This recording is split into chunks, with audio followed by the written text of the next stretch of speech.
Ada Pak Prabowo, Pak Ganjar, dan Pak Anies. Melihat silsilah akan membantu kamu nih untuk mempertimbangkan latar belakang masing-masing tokoh. Lalu melihat gelar dan latar belakang pendidikan akan membantu kamu nih membaca skill dan keahlian dari masing-masing tokoh. Melihat jejak karir politik akan membantu untuk mempertimbangkan kecakapan mereka dalam mengurusi kemaslahatan umat. Dan melihat kekayaan serta gaya hidup bakal membantu kamu mengusut kehidupan personal mereka jikalau suatu saat mereka tersangkut kasus pidana. Pertama, mari kita melihat silsilah Prabowo Subianto, Ketua Partai Gerindra yang menjadi Menteri Pertahanan di era Kabinet Maju. Salah satu tokoh yang mengadopsi style presiden pertama, tapi selalu saja tersangkut dengan masa lalu, di mana orang-orang masih mengaitkannya dengan kasus pelanggaran HAM. Tapi dari silsilah keluarganya, ternyata Prabowo ini punya darah-darah pejuang. Tiap maju di Pilpres, latar belakang keluarganya selalu jadi sorotan. Nah, biar nggak kaget, mari kita lebih dulu melihat langsung silsilah keluarga Prabowo berikut ini. Dari garis ayah Pak Prabowo yang paling mudah ditelusuri adalah sampai ke garis ayah dari kakeknya, yakni Raden Tumenggung Mangkuprojo. Kakek buyutnya ini adalah anak dari Raden Tumenggung Banyakwide atau Panglima Banyakwide, seorang panglima laskar di Ponegoro yang berasal dari keturunan pejabat wilayah Banyumas. Salah satu anak dari Tumenggung Mangkuprojo adalah Margono. Atau lengkapnya Raden Mas Margono Joyo Hadikusumo, yang lahir di Probolinggo tahun 1894 dan meninggal tahun 1978. Salah satu anggota dari panitia penyelidik usaha-usaha persiapan kemerdekaan. Margono menjadi Dewan Pertimbangan Agung tahun 1945 setelah proklamasi, yang tugasnya adalah memberi nasihat tentang negara dan urusan luar negeri kepada Presiden. Hanya saja, ia mundur 2 bulan kemudian. Setelah itu, ia mendirikan Bank Negara Indonesia yang diresmikan tahun 1946 dan menjadi direktur pertamanya. Setelah kolonial cabut, Margono diangkat menjadi anggota Dewan Perwakilan Rakyat sementara. Bisa dibilang, Margono ini dekat dengan Soekarno. Istri Margono alias Nenek Prabowo bernama Raden Nganten Suratmi Siswodiharjo. Raden Wirawijaya III, keturunan dari Raden Wirawijoyo II, bangsawan Mataram yang ikut berperang di pihak Diponegoro. Yang jika ditarik ke atas beregenerasi, maka ujungnya adalah Brajumi Nartani, yang konon merupakan putri Ki Ageng Pemanahan, pendiri dinasti Mataram Islam. Dari sinilah banyak yang mengatakan Prabowo memiliki garis keturunan dari Sunan Giri. Mendiang Ketua Umum Partai Gerindra Prof. Dr. Soehardi juga pernah mengatakan bahwa Prabowo masih keturunan dari Sri Sultan Hamengkubuwono II. Margono memiliki 3 anak. 2 diantaranya meninggal saat terjadi Perang Lengkong tahun 1946 bernama Subianto dan Sujono. Yang masih hidup adalah anak sulungnya bernama Sumitro Joyo Hadikusumo. Lahir di Kebumen tahun 1917, Sumitro selalu bersanding dengan ayahnya di dunia politik. Tahun 1946, ia sudah menjadi delegasi Indonesia di Rapat Perserikatan Bangsa-Bangsa sebagai Menteri Ekonomi. Sumitro memang seorang ekonom terkenal. Setelah kemerdekaan, ia menjadi Menteri Perdagangan dan Perindustrian tahun 1950. Meski sempat melakukan program yang menguntungkan pengusaha pribumi dengan mengorbankan kelas pedagang Indonesia Tionghoa, Sumitro sebenarnya peminat ekonomi pasar bebas ala Barat. Sumitro sempat dicurigai melakukan korupsi terkait penggalangan dana PSI untuk pemilu 1955, membuatnya dipanggil 2 kali. Panggilan ketiga dilakukan terkait hubungannya dengan seorang pengusaha yang dipenjara karena suap. Tapi, ia menolak pemanggilan tersebut dan malah lari ke Sumatera Barat, berlindung di Dewan Banteng, dewan yang dibentuk oleh komandan militer provinsi yang tidak puas dengan kekuasaan Soekarno. Tahun 1958, Pemerintahan Revolusioner Republik Indonesia atau PRRI terbentuk di Sumatera sebagai tandingan dari pemerintahan pusat yang ada di Jawa. Sumitro terlibat dan berhubungan dengan pejabat negara luar untuk mendapatkan pendanaan. Karena dugaan pemberontakan inilah, Sumitro dan seluruh anggota keluarganya diasingkan ke luar negeri. Ia baru kembali ke Indonesia saat kejatuhan Soekarno tahun 1966. Soeharto lalu memanggilnya untuk diangkat menjadi Menteri Perdagangan. Tahun 1973, diangkatlah dia menjadi Menteri Riset. Lewat koneksi politiknya, Sumitro membangun jaringan ke Eropa dan Amerika, juga menjadi pioner dalam kebangkitan konglomerat Indonesia. Orang-orang menyebutnya oportunis, tapi ia sendiri mengaku sebagai pragmatis. Sementara pakar menyebutkan bapak ekonomi modern. Kakek dari garis ibunya bernama Philip F.L. Sigar, seorang pejabat dari Manado pada era Hindia Belanda. Salah satu anak Philip bernama Dora Mary Sigar, dia adalah ibu Prabowo, perempuan kelahiran Manado tahun 1921 yang beragama Protestan. Bertemu dengan ayah Prabowo di Belanda pada acara mahasiswa Kristen Indonesia. Lalu menikah di tahun 1946 di Jerman dengan pemberkatan dari pendeta di gereja. Mereka pun lalu dikaruniai 4 anak. 2 anak perempuan yakni kakak Prabowo, Bianti Jiwandono dan Mariani Lemaistre. 2 anak laki-laki, Prabowo Subianto dan si bungsu Hasim S. Joyo Hadikusumo. Hasim saat ini menjadi pemilik dari perusahaan Prabowo dan pada tahun 2014 masuk dalam daftar miliarder Indonesia. Yang pada tahun 2020 menurut Forbes, kekayaannya mencapai 685 juta dolar atau sekitar 10,6 triliun rupiah. Menjadi pengusaha minyak, sekarang mengendalikan kelompok Arsari yang berinvestasi di perkebunan kelapa sawit, pulp dan kertas, pertambangan, logistik, dan jasa kargo. Tapi tahun 2002, Hasim ditangkap setelah diduga menyalahgunakan dana untuk bailout bank-bank kolaps dan gagal, termasuk bank-bank Hasim dan BLBI. Menikah dengan Ani Hasim Joyo Hadikusumo, dia dikaruniai 3 orang anak. Aryo Puspito Setiaki Joyo Hadikusumo, Rahayu Saraswati Dirakanya Joyo Hadikusumo, dan Siti Indrawati Joyo Hadikusumo. Rahayu Saraswati Dirakanya Joyo Hadikusumo adalah seorang aktivis, politikus, aktris, presenter Indonesia. Anggota DPR RI dari Partai Gerindra dari tahun 2014 hingga 2019. Wakil Ketua Partai Gerindra untuk periode 2020 hingga 2025. Tahun 2014, ia menikah dengan Harwendro Aditya Dewanto dan dikaruniai 2 anak, Narendra dan Wira. Prabowo Subianto sendiri lahir pada Oktober 1951, yang saat ini menjadi Menteri Pertahanan ke-26. Ketua Partai Gerindra sejak tahun 2014, Panglima Kostrad ke-22, dan Panglima Kopassus ke-15. Prabowo menikahi anak Soeharto, Siti Hediati Haryadi atau akrab disapa Titik Soeharto, pada tahun 1983.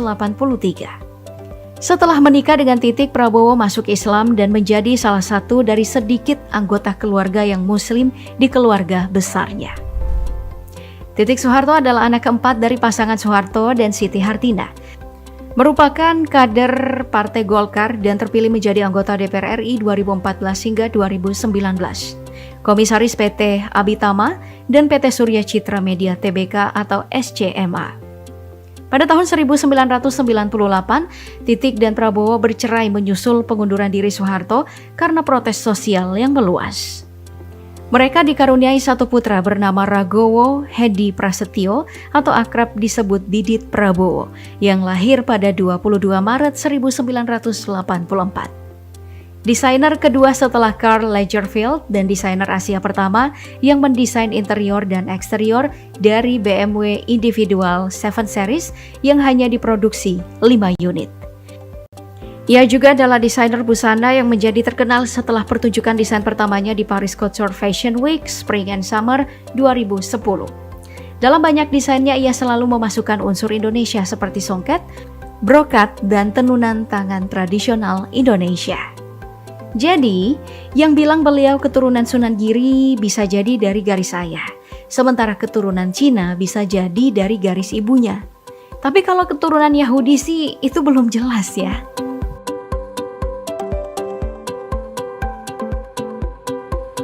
Selanjutnya ada Ganjar Pranowo, salah satu tokoh publik yang dipercayai untuk maju dalam panggung pemilihan presiden 2024. Itu karena ia disenangi publik, serta sosoknya yang populis dan sederhana. Namun, beberapa orang masih mengingat bagaimana Pak Ganjar terlibat dalam kisruh perampasan lahan di Rembang. Tapi dalam diri Ganjar ternyata mengalir dari Sunan Kalijaga. Mari kita telusuri bersama silsilah Ganjar Pranowo. Paling mudah ditelusuri adalah dari garis ayah. Buyutnya bernama Danu Wiono yang baru diketahui saat Pak Ganjar nyekar ke makam leluhurnya menjelang Ramadan 2022 lalu. Melansir Halo Semarang, usai mengunjungi makam kedua orang tuanya yang ada di Kutoarjo, Purwokerto, Pak Ganjar menyempatkan diri ziarah ke makam kakek dan kakek buyutnya di Desa Kroyo Kulon, Kecamatan Kemiri. Dari situlah diketahui bahwa kakek buyutnya bernama Danu Wiono.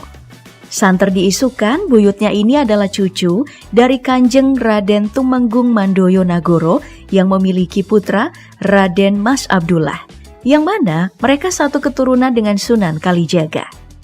Hanya belum bisa dipastikan ini benar atau enggak. Yang jelas buyutnya memiliki anak atau kakek Pak Ganjar yang bernama Mangku Wirono. Pak Mangku memiliki anak yang tak lain adalah ayahnya Pak Ganjar bernama Sungkowo Pramuji Wiryo, seorang polisi berpangkat sersan yang pernah ditugaskan dalam penumpasan PRRI di Sumatera. Gerakan pemberontakan yang meletus usai pengakuan Belanda terhadap kedaulatan Indonesia, di mana ayah Pak Prabowo terlibat seperti yang sudah kupaparkan di video silsilah Prabowo tempo lalu. Karena 3 kali turun ke medan operasi PRRI, Pak Wiryo pun menyematkan pri kepada 3 anaknya. Pak Pramudi sangat cinta dengan pekerjaannya, makanya semasa hidupnya ia senang jika dikunjungi anggota kepolisian. Dan beberapa kali mengunjungi Polsek Kutoarjo untuk mengenang masa mudanya saat beliau masih menjadi Kapolsek. Meninggal tanggal 3 April 2017, Pak Pramudi meninggalkan pesan kepada anak-anaknya untuk selalu bersikap jujur seperti dirinya. Melansir Kompas, Ganjar mengenang ayahnya sebagai sosok yang tegas dan apa adanya. Semasa mudanya, beliau adalah perokok berat yang membuat hidung Ganjar peka dengan bau dan asap rokok. Sementara dari garis ibu tidak begitu jelas. Ibunya bernama Sri Suparni adalah ibu rumah tangga yang juga meninggalkan pesan kepada Ganjar untuk tidak terlalu berambisi dalam karir dan tidak bermewah-mewahan. Beliau semasa hidupnya hidup sederhana, kadang menjahit untuk membantu perekonomian keluarga. Dari pernikahan Pramudi dan Suparni lahirlah 6 anak. Yang pertama, Pri Kuntadi, seorang pegiat UMKM. Yang kedua, Pri Pambudi Teguh, seorang hakim agung Kamar Perdata Mahkamah Agung Republik Indonesia yang dilantik pada tahun 2018. Menyelesaikan S3-nya, ia juga pernah menjadi dosen Universitas Nasional. Meski begitu, karirnya sempat dicecar lantaran terlalu mulus bagi sebagian orang. Lalu yang ketiga, kakak ketiga Pak Ganjar bernama Pri Jadi Joko Prasetyo. Lalu Prasetyowati dan yang bungsu Nur Hidayati. Pak Ganjar sendiri adalah anak kelima yang awalnya diberi nama Ganjar Sungkowo yang artinya ganjaran dan kesedihan. Orang tuanya memberikan nama itu karena saat dalam kandungan, keluarga Ganjar sangat kesusahan.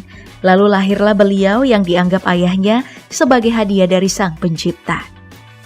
Ketika masuk masa sekolah, namanya lalu diganti menjadi Ganjar Pranowo, menghilangkan Sungkowo yang berarti kesedihan, agar anak itu kelak tidak selalu dirundung kesusahan. Hidup tidak mewah, Ganjar muda sempat membantu keluarganya berjualan bensin di pinggir jalan. Saat itu, ayahnya telah pensiun dan ibunya membuka toko kelontong. Walaupun tidak kaya, pendidikan bagi keluarga Ganjar menjadi prioritas utama. Pontang-panting membiayai sekolah anak-anaknya, Ganjar bisa masuk Fakultas Hukum UGM. Meski sempat cuti 2 semester karena tidak punya biaya. Tapi bisa lulus dan melanjutkan S2 di Universitas Indonesia. Ganjar adalah anak yang senang berkegiatan, aktif dalam kepramukaan saat SMA, dan nyemplung dalam dunia aktivisme kampus saat kuliah di UGM. Ganjar muda ikut terlibat memprotes kinerja Rektor UGM 1986 hingga 1990, Kusnadi Harja Sumantri. Tamat kuliah ia bekerja dan menjadi simpatisan PDI karena kekagumannya pada Soekarno. Pilihan politiknya ini berbeda dengan keluarganya. Karena pada masa Orde Baru, ayahnya yang seorang polisi dan kakaknya seorang hakim wajib mendukung Golkar. Berkarir politik lewat PDIP, ia menjadi anggota DPR RI pada periode 2004 hingga 2009. Di periode keduanya sebagai anggota DPR RI, ia menjadi salah satu tim pengawas atas kasus Bank Senturi dan cukup vokal. Sampai mengkritisi SBY karena tidak menonaktifkan Sri Mulyani yang bisa menimbulkan ketegangan antar lembaga. Sikap anti korupsinya lantas tercoreng karena tudingan Nazarudin bahwa Ganjar menerima duit dalam proyek pengadaan KTP elektronik. Beliau mati-matian membantahnya dan memang tidak terbukti. Tahun 2013 ia terpilih menjadi Gubernur Jawa Tengah, berpasangan dengan Heru Sudjatmoko. Periode 2018 hingga 2023 ia terpilih lagi dan berpasangan dengan Tats Yassin Maimun. Saat menjadi gubernur, ia pernah mengantisipasi pungutan liar oleh petugas Dishub dengan menutup jembatan timbang di Jawa Tengah tahun 2014 yang berimbas pada hilangnya pendapatan wilayah Jawa Tengah sebesar 10 miliar rupiah lebih. Ada yang terima duit, udah dari penegak hukum jangan ragu-ragu, sikat aja itu. Tahun 2015, ia diberi penghargaan sebagai pelapor gratifikasi terbanyak. Parsel Lebaran hilang dari Jateng sejak beliau menjabat. Ia juga mencanangkan program Desa Tangguh Bencana, membuat kartu tani, dan membangun RS modern bertaraf internasional di Masjid Agung Jawa Tengah. Sayangnya, politik praktis tidak selalu sejalan dengan akar rumput. Tahun 2015 kisruh di Rembang terjadi. Di Sulut, pabrik semen Gresik yang mengancam kerusakan pada lingkungan warga yang memprotes dengan segala cara. Bahkan gugatan mereka untuk membatalkan izin operasi pabrik dikabulkan MA. Sayangnya Pak Ganjar justru mengeluarkan SK baru dengan mengubah nama PT Semen Gresik Tbk menjadi PT Semen Indonesia Tbk. Pabrik terus berjalan, warga pun protes. Pak Ganjar menyatakan bersedia menghentikan pabrik asalkan kebijakan itu disetujui pemerintah pusat. Lebih sayang lagi karena Pak Jokowi menyatakan pemerintah pusat tidak memiliki kewenangan. Itu tanggung jawab pemerintah provinsi. Ya, seperti sedang baku lempar bola. Seperti sedang bermain dengan hukum saat warga sudah menaati proses hukum, Pak Ganjar jadi sorotan hebat kala itu.